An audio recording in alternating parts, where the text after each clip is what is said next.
Visando trazer mais conteúdo de qualidade para você que é leitor, especialmente você que está iniciando no universo de quadrinhos, eu resolvi criar um quadro novo aqui no canal BBHQs. É obrigatório? Nesse quadro não se trata aqui de dizer quais quadrinhos são obrigatórios, porque na prática você não é obrigado a fazer absolutamente nada. A brincadeira aqui é simplesmente pegar quadrinhos que muitas vezes são ditos como obrigatórios. É obrigatório, tem que ler isso, tem que ler aquilo.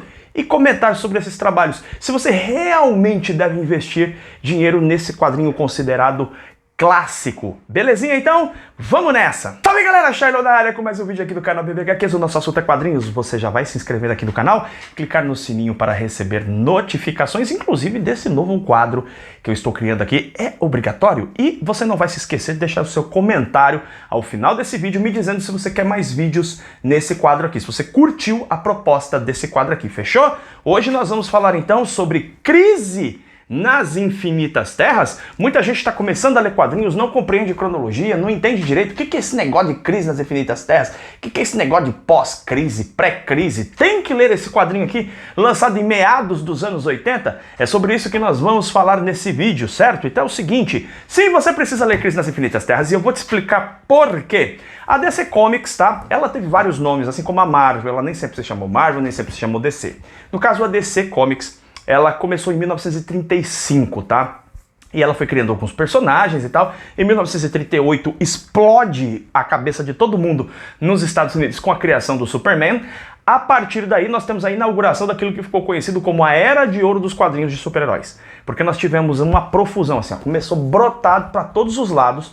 Personagens das histórias em quadrinhos, ora influenciados ou até imitando o Superman, ora tentando se afastar para criar um paralelo. É o caso do Batman, por exemplo, que é um personagem que foi criado para se distanciar um pouco do Homem-Morcego. A Mulher Maravilha inicialmente tinha uma ideia de ser uma versão feminina do Superman, mas acontece que nós tivemos muitos personagens que a gente nem sequer se lembra agora, que a gente nem vai falar aqui, que você nem conhece, nem vai conhecer, porque eram realmente assim, um universo muito vasto de super-heróis. Nessa passagem dos anos 40, vários personagens novos aparecem, como o Flash, o Gavião Negro, o Lanterna Verde, mas nenhum desses que você conhece tradicionalmente.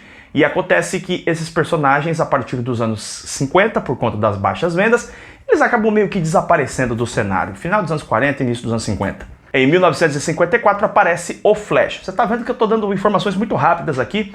A missão desse quadro é simplesmente te dar uma informação rápida, sem muitos detalhes, tá bom? Mas o fato é que aparece o Flash, e o Flash tem uma história impressionante onde ele viaja para a terra do outro Flash, o Jay Garrick, e aí você tem o início do chamado multiverso da DC. Essa ideia de multiverso da DC se esparramou, e mesmo quando alguém questionava, fala, por que nessa história aparece o Aquaman e naquela outra não? Alguém vinha com aquela conversa do tipo assim, não, trata-se de uma terra paralela. Essa coisa de terra paralela pra cá, terra paralela pra lá, fez uma bagunça no universo DC. Em determinado momento ninguém compreendia nada, tinha Terra 1, Terra 2, Terra 3, Terra X, Terra S, né? E isso aumentava ainda mais à medida em que a DC comprava outras editoras e iam encaixando esses outros personagens em terras paralelas, virou uma confusão danada. Em 1985, após muito estudo, muita análise, muita deliberação, a DC resolve criar um grande evento que vai basicamente explodir o multiverso e construir um novo universo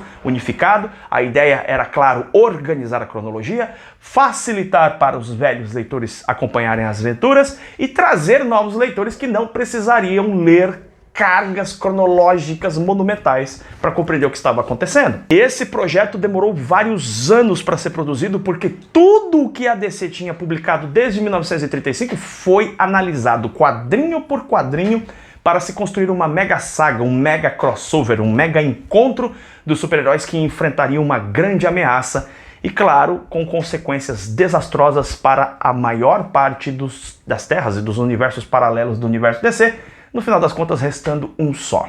Esse grande evento é precisamente Crise nas Infinitas Terras. É muito audacioso, você imagina? Uma empresa, depois de 50 anos produzindo histórias dos seus personagens, decide simplesmente acabar com o universo e reconstruí-lo do zero. E a história é boa, é sensacional, porque a gente vê o drama dos personagens super-heróicos no apocalipse, no fim do mundo, enfrentando um grande adversário, uma energia de antimatéria engolindo os planetas, com uma arte espetacular do George Pérez, com um roteiro não sem falhas do Marv Wolfman, né? Não é um roteiro perfeito não, você encontra alguns buracos aqui e ali, mas são furos perto da grandiosidade do trabalho que essa dupla faz aqui. É um quadrinho dos anos 80, então você vai encontrar algumas características curiosas, textos mais longos comparados ao que nós temos hoje, uma maior quantidade de balões, textos até mais explicativos e heróis com características mais heróicas, por assim dizer. Ou seja, eles não estão ainda manchados por aquilo que ficou conhecido como personagens mais humanos. Eles são bastante convincentes, bastante decididos, bastante firmes na sua decisão de fazer o bem sempre. Isso, claro, provoca um dualismo entre vilões e personagens que, para leitores mais novos, acostumados a ler quadrinhos de hoje, pode parecer um pouco estranho, né? Depois que você assiste The Boys, assiste o Invencível e depois lê lá Crise de Identidade, Guerra Civil, você fica meio assim, fala, não, esses personagens não podem ser tão bons assim não. Na década de 80 isso ainda não tinha acontecido, portanto os heróis aqui são gente boa sempre. A trama é marcada por várias catástrofes e o surgimento de personagens que certamente você não conhecerá.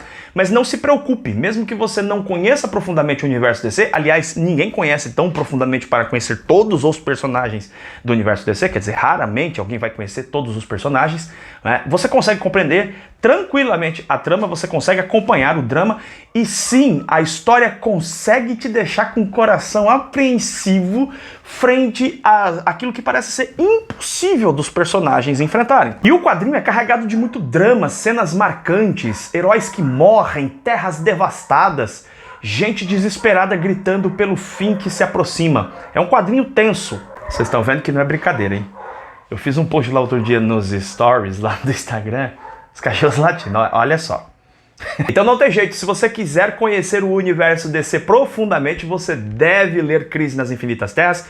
Essa edição é uma versão absolute da editora Panini. Existe uma edição também da editora Eagle Moss, eu vou deixar todas aqui na descrição do vídeo. A da Panini é mais completa, tá? A mesma história tem lá na da Eagle Moss, mas aqui você tem muito mais extras, é uma edição mais bonita. Eu recomendo da Panini, mas se você comprar da Eagle Moss tá tudo bem. Afinal de contas, o que mais importa é realmente a história. Um detalhe importante é que após Crise nas Infinitas Terras, houve a reformulação de vários heróis. E um desses heróis, por exemplo, foi o Superman, né? Ele teve uma reformulação. E não foi simplesmente um reinício, ele realmente teve uma reformulação. Ele passou por uma nova abordagem, um novo olhar que o John Byrne colocou sobre o personagem. E nós estamos tendo aqui no Brasil, a oportunidade de ler esse material inicial do Superman na saga do Superman. Quadrinho que eu fiz resenha recentemente aqui no canal, tá bom?